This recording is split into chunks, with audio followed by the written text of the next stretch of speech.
Thank you for tuning in to the GSMC Basketball Podcast brought to you by the GSMC Sports Network. I'm your host, Nelson, and today we are going to be doing 3 segments, and we're going to have our last segment as well. We're going to have 4 segments this time, but we're going to only give away 3 for now, and stick around and find out what the 4th segment is. And right now, for the first segment, we are going to talk about, we're going to pick up on the trade rumors that I talked about in the last segment, and we're going to talk about the potential trades since the deadline is getting a lot closer now. And then after a short break, we're going to go into our second segment, talking about some of the key matchups that happened this weekend, and that are happening later on tonight and later on this week. Next, we're going to go into our third segment, which is going to be talking about the NBA power rankings, my personal NBA power rankings. And then we're going to have, like I said before, we're going to have a special 4th segment of the show. So stick around and figure out what exactly that segment is going to be. I ask that you remember to follow and subscribe to the show. If you want to become a member or part of the show, there's a link in the description. And as always, please remember to tip and donate to get your comments recognized. Make sure you go to the following link. That is streamelements.com/gsmcsportsnetwork./tip. Makes the show a lot more interactive between myself, the host, and you guys, the viewers. Once again, that is streamelements.com/gsmcsportsnetwork./tip. And as if you may notice, my background is a little bit different right now, and that is because I'm currently using Quinnipiac's podcast room. So really big thanks to them for allowing me to use this room to do my YouTube streams and to bring you all this news. So let's get on to the first segment, which is picking up on the NBA trade rumors that happened recently. So the NBA trade deadline is coming up this February 8th. So with that in mind, there are a lot of teams that are looking to trade away some of their players right at the end of the deadline. So as we get closer and closer to the deadline, more teams and more names are going to start popping up. Obviously, one of the big names in the trade market right now is Dejounte Murray on the Atlanta Hawks. I recently talked about him in a previous segment, but he is a shooting guard on the Atlanta Hawks. He's very versatile with the ball.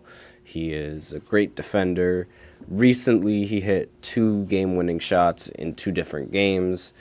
Further questioning if he is playing like that so that he doesn't get traded, or as if he's playing like that so that way he could get traded to bigger markets. So recently, with with how a lot of players deal with trades, they're sort of like this. They have this persona that they could go wherever they want, so it doesn't necessarily matter how they play. Teams know how good they are, and teams know that teams want them, and a player that produces like that. Like, for example, with James Harden and his trades, he usually does a lot of things to give you the impression that he doesn't want to play for your team anymore. If he doesn't want to play for you, you'll know it very soon. And DeJounte is doing the exact opposite right now. Talked about the Lakers wanting to trade for him in the previous episode, but that doesn't seem to be happening right now. Other teams that are interested in DeJounte Murray are the Bucks, the Heat, the Sixers, and the Nets. But for now, let's focus on the Lakers.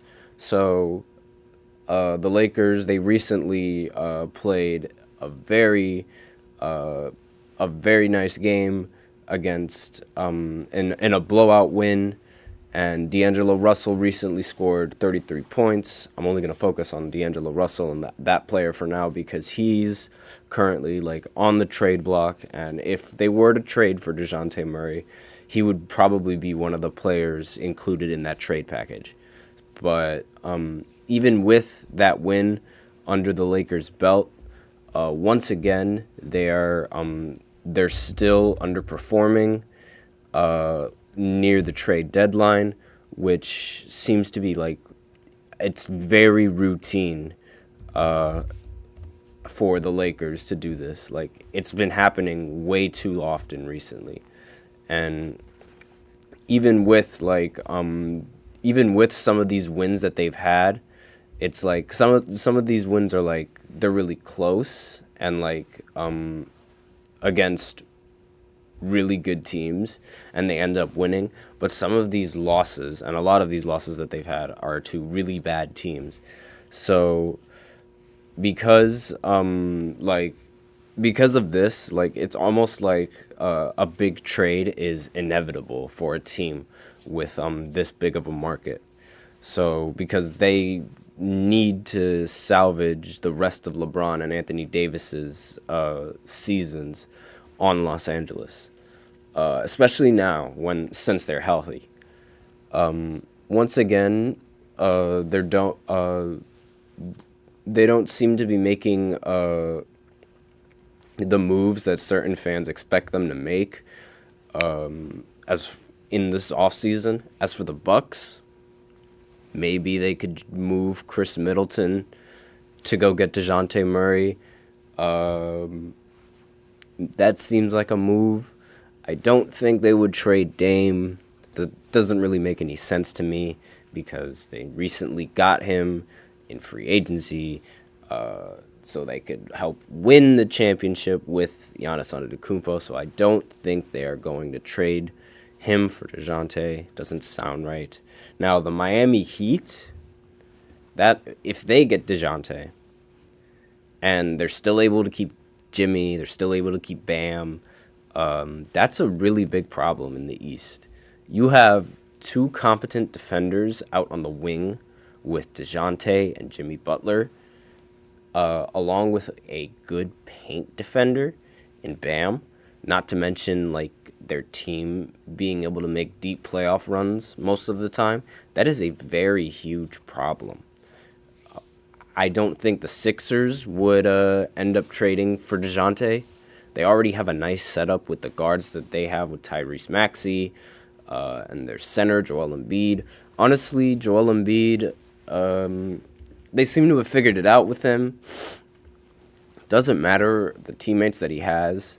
They seem to always be like a guaranteed second round appearance. A lot of people didn't think they'd be able to be as good without James Harden, but right now they're third in the Eastern Conference, one win behind the second-seeded Bucks.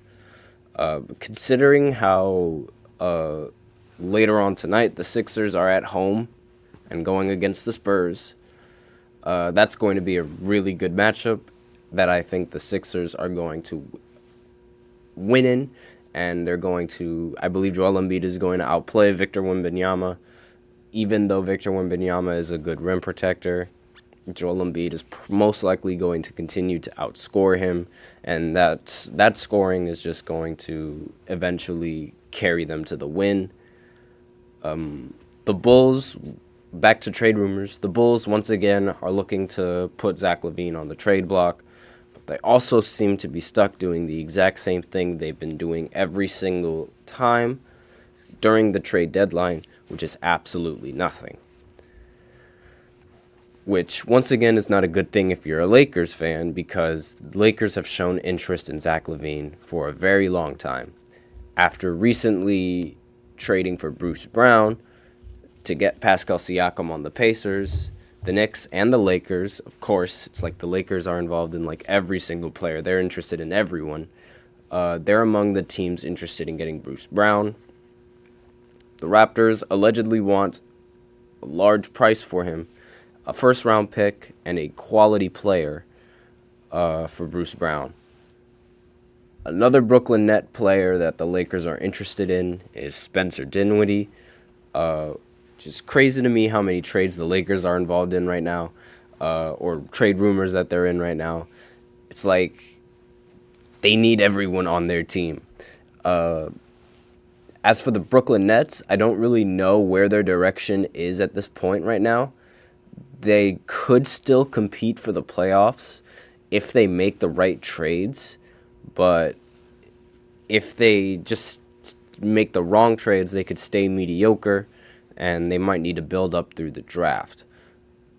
They're again among the other teams that want DeJounte Murray, so depending on how DeJounte Murray handles the situation is dependent on what happens. So we are out of time for this first segment, so stick around for the next segment where I continue to talk about the matchups, some of the matchups that happened last weekend, and the matchups that are going into this week, and mainly the ones that are happening tonight.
And we are back to the second segment of the GSMC Basketball Podcast. Once again, I like to remind you to please tip and donate to the link that is in the description and the link that is just below the ticker. That is streamelements.com/gsmcsportsnetwork./tip. Helps makes the show a lot more interactive between myself, the host, you guys, the viewers. Once again, that is streamelements.com/gsmcsportsnetwork./tip. So let's get on to the second segment of the podcast where we talk about the matchups that happened last night, last weekend, and the ones that are coming up tonight. Even though there was a lot of football that was going on last weekend, there was also a lot of basketball that was going on last weekend, so we'll catch up on some of those. One of the big matchups that happened, once again, I mentioned before, was the Lakers getting a huge win. Dangelo Russell finally steps up. He scores 30 points. He's been averaging great numbers recently, and recently helped LeBron James in a huge win over Portland, 134-110. Dangelo Russell scored 34 points, 8 assists, 6 for 11 from 3. LeBron James, 28, almost had 30. Anthony Davis, had 14 points and 14 rebounds. Wasn't that bad. We also talked about the Brooklyn Nets in the first segment, so we can go ahead and pick up on that as well. The reason I say I don't know where their position is right now is because they currently blew an 18-point lead in the fourth quarter to the Los Angeles Clippers. This happened last night. The Clippers right now are arguably one of the favorites to win in the Western Conference. So if they can't hold a lead like that, an 18-point lead, if they can't hold a big lead like that against them, then it's going to be a very difficult time for them when they have to guard someone like Giannis. And on top of that, guard Damian Lillard with that. In some other news as well, last night, the Phoenix Suns matched up against the Pacers and beat them 117-110. The Pacers recently acquired Pascal Siakam from a trade, as I mentioned previously, but now they're currently 0-2 with him on the team. But to be fair, the Suns right now, they're not a team to mess with this year. This time, the Suns were led by Kevin Durant in scoring with 40 points, becoming the 14th player in NBA history to score 40 points without attempting a single free throw. He also became the first player in Phoenix Suns history to score 40 points without attempting a free throw. Devin Booker and Bradley Beal also didn't go unnoticed. Devin Booker scored 26 points, while Bradley Beal also scored 25, with the big three combining for 91 points. This is another team that I see having a chance to win it all, assuming every player plays their part and in the playoffs and nobody gets injured. This team definitely has the pieces. This team has the offense. They don't necessarily have a strong defense. However, I do believe that their offense is going to be powerful enough and can offer enough scoring from enough players to essentially be able to make it all of the way. Grayson Allen, another great player on the team that should be recognized. He didn't have a good game this time. However, he's the only player in the NBA that is having a 50, 40, 90 season. Very efficient. If that efficiency and all of that scoring provided by those three players, on top of Grayson Allen, maybe even Eric Gordon, that would be a really bad matchup for the Clippers. Because right now the Clippers seem like a very, very, very good team on both sides of the ball.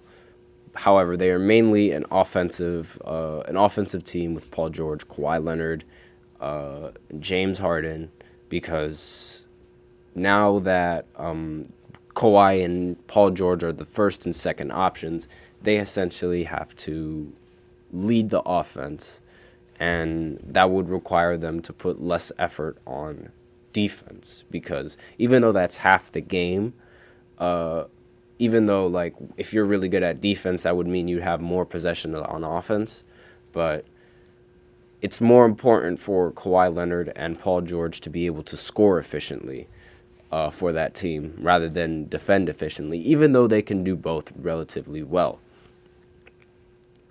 We talk about efficiency. The Lakers seem to be winning a lot more games more efficiently now since they beat the Blazers in a blowout. Their wins have been recently weird, as I mentioned before. I'll go deeper into that. That's my bad. They lost to Brooklyn, but they won to Oklahoma City. It's weird.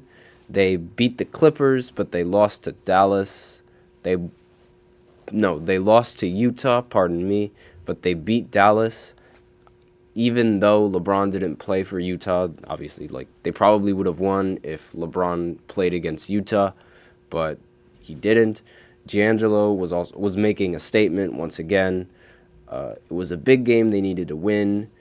The Denver Nuggets also handled business against the Wizards behind Jokic's 40 points after being the only team to beat Boston at home, which definitely raises the question if Boston can compete with the other teams in the West. Even though tonight they go up in a very anticipated matchup of Boston against Dallas, where Kyrie played on the Boston Celtics. So that is a very anticipated matchup that a lot of Celtics fans are going to want to see simply because they are not a big fan of Kyrie. They play in Dallas. We'll see if Boston has what it takes to be able to overcome that home field advantage that Dallas has. Phoenix, after winning the previous game, is at home again to play the Bulls. Playing in back-to-back games it's obviously going to be difficult, but we'll see if they can manage. They seem to be a very strong team in the regular season. We'll see if they can prove that in the playoffs, similar to how we'll see if the Clippers can prove that and the 76ers can prove that in the playoffs. Embiid currently has an active streak of scoring 30 points in 20 straight games. I don't think that'll stop. Even with Victor Wembanyama being the good rim protector that he is, I don't think that's going to stop in the near future. So I believe the Sixers are going to end up winning this game and end up torching Victor Wembanyama. So we are running out of time for the second segment, so please stand by after the short break. And I'm going to get into the third segment where I talk about my personal NBA power rankings. So I'll be right back.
And we are back to the third segment of the GSMC Basketball Podcast.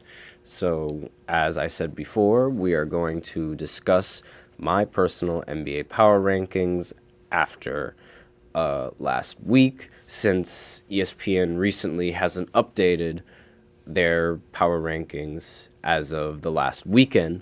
So, because of that, I'm going to be giving my own power rankings. So my personal power rankings go 1, the Denver Nuggets, 2, the Boston Celtics, 3, the Los Angeles Clippers, 4, the Oklahoma City Thunder, and 5, the Milwaukee Bucks. I think right now Denver is the team to beat, even though Embiid and the Sixers beat them pretty easily. The Nuggets easily still have, they easily still know what it takes to make it past the second round, and they don't necessarily have anything to prove as much as the Sixers have something to prove. So Nikola never has to worry about that matchup if the Sixers can't make it past the second round and make it to the finals. So that matchup, not necessarily something that Jokic has to worry about. And not many centers in the West can guard him.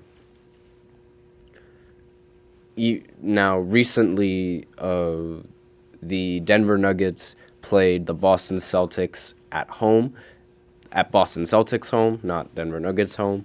And Boston Celtics has recently been flawless at home. However, the Denver Nuggets have been the only team to beat the Boston Celtics in Boston's home court. Now, that is a very big deal, especially considering that the Denver Nuggets have already won a championship. So they know what it takes to make that final step. Boston is also proven to be, even with this loss, Boston is still proven to be a top dog in the East and beating teams in both conferences. Obviously now, no time to panic since this is their first loss at home. When it's your first loss at home at this point in the season, it's no time to panic. My third team, the Los Angeles Clippers, they're another team that seems to be looking to make a very deep playoff run. I think they finally have the pieces that they need for all of this to play well. Now, it's the best time for them to win it all, and they have everything. They have a good bench. They have a good starting lineup. They have a good rotation. They have a decent coach. They have a great first option, a great second option. As for the fifth team in my power rankings, it was between the Bucks and the Phoenix Suns. So between putting them at 5, it was very difficult. The Bucks have that playoff experience that I would want in a team to make a deep run. They have Giannis Antetokounmpo, who has already won a championship. And I know Kevin Durant has won too, but me personally, those championships were, and that road to the finals with the team he had was incredibly easy compared to what Giannis had to deal with and what many other players have had to deal with. So, and with the team he has now, he has to step up and play much more of a role because on that team with Golden State, you guys might argue, oh, well, he individually played well. That was because players couldn't double team him in the playoffs because they had to focus on guarding Steph and Klay Thompson. When you have to focus on guarding both of those players, you can't double team because if you leave them open, they're most definitely going to hit the shot, especially in the playoffs where most of the time those guys just can't fail. That team just could not fail. It's like it was like the 49ers now. Like Brock Purdy and the offense for the Niners, they simply can't fail. That's essentially what this is. But back to basketball, every team in the West could put up a great series against each other from the 1 seed all the way down to the 8th seed. I believe the playoffs are going to be very competitive in the Western Conference. As for the 4th pick in my power ranking, I have the Oklahoma City Thunder. I think that if the Thunder can prove they can play like this in the postseason, they have the finals appearance on lockdown. Shai is great in the regular season, but there's a lot of question of him being able to do this in the playoffs. And this is the same argument that a lot of people have had with the Clippers, who are very well known for blowing leads. It's like, okay, they can do this in the regular season, but what about in the playoffs? They both have to overcome a lot of these odds, make it past the first round at least. And as I mentioned before, the road for Boston and for the Bucks, it's much easier because they only have to worry about Embiid, and he tends to underperform in these moments. Not to mention the Bucks have a good matchup against Giannis Antetokounmpo. Random Twitcher is in the chat saying, "Sup host, digging the turtleneck. Thank you. Any opinions on the Lakers making any trades?" I just talked about that recently, like in the first segment. So far, the Lakers haven't really done anything, and it's almost as if like now is like with the trade deadline coming up soon, a lot of the fans and a lot of the front office is thinking like, okay, we have to start trading these players now. But the thing is, who do you trade? And like, who do you trade for? DeJounte Murray, we're not sure if DeJounte Murray is going to be let go by the Hawks, especially with how he's playing. Zach LaVine, doesn't seem like Zach LaVine's going to be let go of either because the Bulls are being the Bulls. This is what they do. What else? The Lakers, they've also recently just came off of a win with Dangelo Russel. So it's like, Is Dangelo Russel finally starting to play well towards the end of the season? And even so, like, if they were to trade, who would they trade and who would they get out of that trade? That is worth it and that is definitely going to be worth it and not going to collapse under the pressure of playing with LeBron, because there's a lot of pressure with playing with LeBron. Like, Westbrook tried it, didn't work, and Dangelo Russell, he almost tried it, didn't work either. So, and once again, going back into my power rankings, the teams that have recently proven themselves both in the regular season need to step up in the playoffs, as well as the Lakers. They've only proven themselves in the in-season tournament. So right now, I have no idea where their next step is. And the Clippers having the much deeper bench is definitely what I think is going to be the difference maker in a lot of these matchups. And let's see, let me just look at the chat real quick to see. Yeah, there's someone, a random Twitcher, responded in the chat. As a Lakers fan, I was hoping we could get DeJounte. Just don't know if we have the pieces to get him. Right now, I could get back to you on that in the next segment.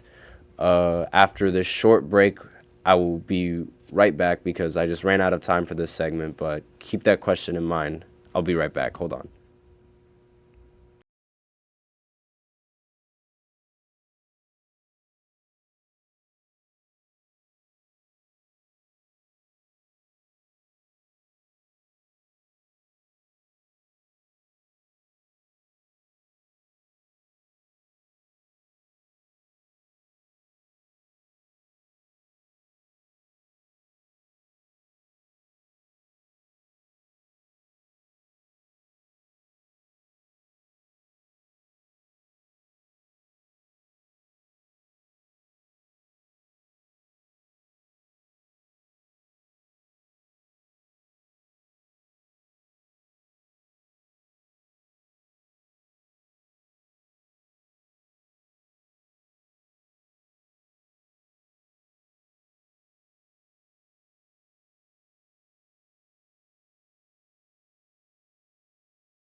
All right, and we are back to the fourth segment of the GSMC Basketball Podcast. Before I get into updating us on the NBA All-Star voting, I'm going to go ahead and quickly answer this question that we have in the chat. This Lakers fan was hoping that he could get DeJounte Murray, and he wanted to know if the Lakers have the pieces for him. Now, it's dependent on how the Atlanta Hawks want to handle their situation going into the draft. Now, right now, the Hawks they're not necessarily like a playoff team, as in they're not in the 6th seed. They're close to the play-in, but it doesn't seem like, I mean, they recently won those 2 games with DeJounte Murray winning the game in the end. Crucial PG in the chat, go Clippers. But once again, the Lakers, it would seem as if that is the biggest player that they are pursuing towards the trade deadline, DeJounte Murray to the Lakers. The two sides have already, I'm looking at this article right now. It says that the two sides have already spoken about the framework of a potential deal, but nothing has nothing has come out yet. So the Lakers guard that would be centered around this trade would be Dangelo Russell, which I don't know if that would hurt the Lakers given how he's played recently in these last few games. But he, along with a 2029 first-round pick, would be included in the trade piece. That's if the trade goes through. I personally, I don't think the Lakers or the Hawks are going to make a trade for someone that I don't think that that's the team that they're going to send him off to. I believe that they can get a lot more value out of someone like DeJounte, and they're going to explore other options and other teams. A player who I think the Lakers should try and pursue would definitely be Zach LaVine. I believe he is a very valuable asset to any team. He's a great talent. He can shoot the ball. He can dunk. He's a great player to have another scoring option. Let me just look at the chat real quick again. Random Twitcher says DeJounte feels like one of those players that wouldn't fold playing next to LeBron. Also, after seeing D'Lo and Roy visibly upset on the bench last night, I'm thinking they knew something is happening. I mean, that's probably true, but then again, like, they might just potentially be upset at like their names being involved in the trade rumors. Like, you have to remember, a lot of these players don't want to be associated with that. They want to just play to win, and they might not like how that's being portrayed on social media. Now, obviously, that's up for discussion. We'll see like what happens later on as we approach the trade deadline. But obviously, so that could change in the future. And let's talk about the actual fourth segment of the show, which is All-Star voting. So LeBron leads in the front court for the West, and Giannis leads in the East with 4.3 million votes. Obviously, the voting is more of a popularity contest than actual talent, but the front court in the West has mostly the correct choices, with LeBron, Nikola, KD, Anthony Davis, and Kawhi being the top 5 in voting. The backcourt in the West is really the part that's in question. There's no Devin Booker in the top 5, and he's had a really good season and should be in the top 5 in voting for backcourt. If not him, then maybe even James Harden's teammate Paul George, unless we call Paul George a small forward now, in which he can't be a backcourt. But other than that, I believe the voting is pretty solid. AD is definitely a beast, yes sir. Joel and Giannis seem to be locked for the front court in the Eastern Conference. Since the All-Star game is being held in Indiana, Tyrese Halliburton leads the guards in votes. Trae Young is right behind him, finally surpassing Damian Lillard in voting. Even though Damian Lillard hit a game winner against the Kings, Trae Young seems to pass him in All-Star voting. Donovan Mitchell is leading the Cavs to the 5th seed without Darius Garland at the moment, which is very impressive. It doesn't seem to get noticed. He is 4th right now in the All-Star voting. Should most likely be above Lillard, in my opinion, because of what he's doing with these Cavaliers. None of the players on the Knicks, Jalen Brunson or Julius Randle, none of those players got top 5 in All-Star voting. I'm very surprised in Jalen Brunson in particular not getting in top 5, because he's one of the guards that's been very impressive. He recently dropped 40 points, especially since I believe he deserves a spot over Tyrese Maxey, even though Tyrese Maxey is having a really good season. Obviously, the All-Star format is back to East versus West. It's difficult to decide who is going to be in the All-Star game at the end because of the votings and because of how the voting system works. I'm not sure if the bench is going to be more focused on having guards or is going to be a mix of having both a good front court and a good back court. So it's very difficult to judge. Jimmy Butler is, in my opinion, the only player that should not be on that list. Jimmy Butler is a great player.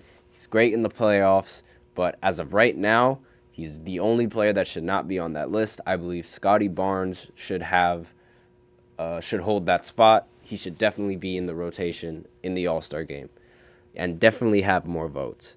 His numbers are much more efficient. He's great for fantasy, I would know. He's arguably the Raptors' best player. Definitely deserves more votes. Definitely deserves much more recognition. And he definitely deserves way more recognition than Jimmy Butler right now, at least in my opinion. Jimmy Butler only plays well in the first round of the postseason. That's when he won against the Bucks, where he averaged 33 points against the Bucks and got lucky enough to go into the next round. Played the Knicks. He didn't play as well against the Knicks, and then when he went into the conference finals against the Boston Celtics, he didn't necessarily play that well in there either. And then in the finals, he didn't play that well either. Now, I'm not trying to say that Jimmy Butler is a bad player. That's not what I'm trying to say whatsoever. But Scotty Barnes is definitely a much better player, in my opinion, and should definitely deserve that starting spot, given what he's doing in the regular season. Now, because this is obviously based on what we have in the regular season. Now, we know that Jimmy Butler is good in the postseason. There's no question about that. But we need to bring awareness to some of these players who are arguably having a very good regular season, and they should be recognized for having this great regular season. But as we could see right now, we are out of time right now. So thank you, everyone, for tuning into the GSMC Basketball Podcast. If you enjoyed this episode, please do not forget to like and to comment, and do not forget to tip and donate to get your comments recognized. Makes the show much more interactive. It is right below in the ticker. That is streamelements.com/gsmcsportsnetwork./tip. I am your host, Nelson, and as always, take care. I will see you guys tomorrow at the exact same time, and once again, take care.